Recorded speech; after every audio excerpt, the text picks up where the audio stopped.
जिस स्त्री का मन अपने पति के पास में बैठने का ना हो तो समझ लेना खतरा प्रारंभ होने वाला है। क्यों नहीं मन है पति के पास बैठने के लिए? जिस पति को पाने के लिए देवी देवता, गोबर गोसैया और ना मालूम कितने भूत प्रेत, बजरंगबली और नवरंगली सबको मनाया जनाया, खूब मंत्र जंतर पढ़ा कि पति मिल जाए, पति, और पति मिल गया और पति के पास बैठने का मन नहीं। इसका मतलब क्या होता है? मन चंचल हो चुका है। पत्नी के पास बैठने का मन नहीं, घर में रुकने का मन नहीं, फट से निकल गए। पत्नी सोचती थोड़ा बैठो बात भी करें, बहुत बिजी हूं, आई एम बिजी लाइफ। अरे ये अंग्रेजी सब निकलेगी जब अंग्रेजी बियर पियोगे।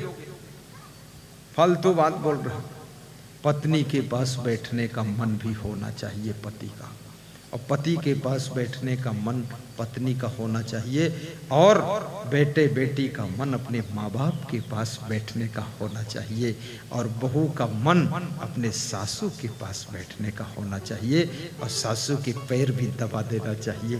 कितनी बहुएं तो ऐसे मॉडल की वह सोचती हैं सासू मेरे पैर दबा दे, वो सासू की तरफ रात में पैर फैला देती हैं कि आ जाओ सासू दबा दो चरण, मिट जाएगा तेरा जन्म यो मरण।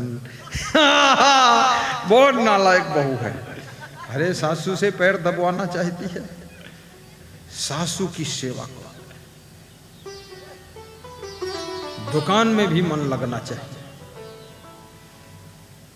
सत्संग सुनने में भी मन लगना चाहिए। तो कबीर साहब मन के ऊपर बोल रहे हैं, बहुत खतरनाक बोला।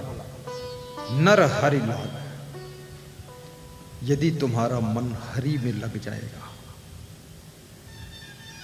सत्संग में लग जाएगा। हरि माने सत्संग, हरि माने भक्ति, हरि माने सेवा, हरि माने आपका कर्तव्य, हरि माने आपका धर्म। आपका मन आपके कर्तव्य में लग जाए कि मेरा कर्तव्य क्या है, our duty, what is our duty, क्या है मेरा कर्तव्य। कभी सोचा है? बेटा कहता है पिताजी का कर्तव्य ये नहीं है, माँ कहती है अरे बच्चों का कर्तव्य ये नहीं है। अपना अपना कर्तव्य पहले देखो कि मेरा क्या कर्तव्य है। माँ को भी सोचना चाहिए। अखबारों में समाचार निकलता है कि एक माँ 3 बच्चों को छोड़कर दूसरे पुरुष के साथ भाग गई। यही माँ का कर्तव्य है, यही देवी का कर्तव्य है। अरे ये भाग गई, ये भगैली औरत, ये कहाँ भाग गई है? 3 बच्चों का भी प्रेम उसके अंदर नहीं रहा, पति का प्रेम नहीं रहा, सास ससुर का प्रेम नहीं रहा, ससुराल का प्रेम नहीं रहा, अपने माँ बाप भाई बहन का भी प्रेम नहीं रहा। ये सोचिए, ये केवल अपनी इंद्रियों के भोगों में अंधी होकर के किसी पराये पुरुष के साथ में भागी है। इसको 7 जन्म भी सुख मिलने वाला नहीं है। इसने बहुत लोगों को धोखा दिया। फिर आप भाग तो गई, लेकिन ये भी तो सोचो कितनी लड़कियों को भागने की प्रेरणा दे गई तुम, कितनी स्त्रियों को भागने की सीख दे गई तुम ही थोड़े भाग सकती हो। अब तुमको भागती हुई देख करके फिर अखबार में छप रहा है भाग गई वो लड़की, भाग गई वो स्त्री, और भाग गया वो पुरुष, और भाग गया पति। तो अन्य सबको संदेश क्या दे रहे हो, मैसेज क्या दे रहे हो, सिखा क्या रहे हो? गलत ही तो सिखा रहे हो, और गलत सिखा रहे हो। ये समाज जहन्नुम चला जाएगा। ये कहां जाएगा समाज? कितना भ्रष्टाचार फैलेगा। याद रखना, कितना ही आपको अपने मन को रोकना पड़े, लेकिन वह कार्य कभी मत कीजिए जिसको करने से समाज को गलत प्रेरणा मिल जाती है।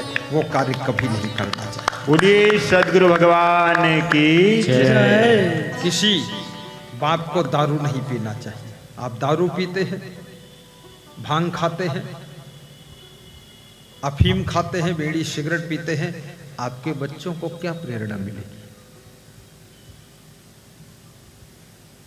क्या सीखेंगे आपसे?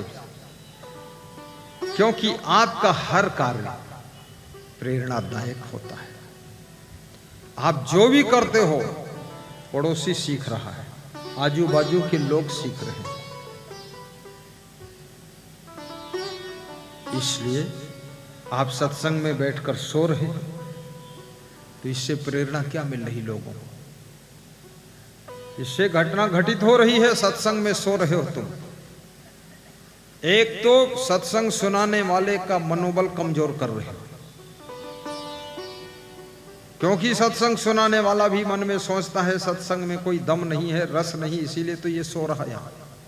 तो उसका भी सत्यानाश मार दिया तुमने। दूसरे जो लोग श्रोता बैठे हैं उनके मन के अंदर प्रश्न उठ रहा है कि अरे सत्संग में लोग आकर के सोते हैं, यहां सुनते कहां है, क्या आने से फायदा है?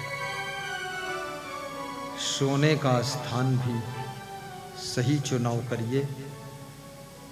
कहां खाना चाहिए कि नहीं खाना चाहिए, कहां सोना चाहिए कि नहीं सोना चाहिए। नींद ज्यादा आए तो मुंह धो लेना चाहिए।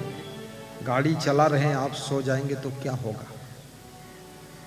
गाड़ी टकराएगी, तुम मरोगे, गाड़ी टूटेगी, पीछे बैठे सवारी मर जाएंगी।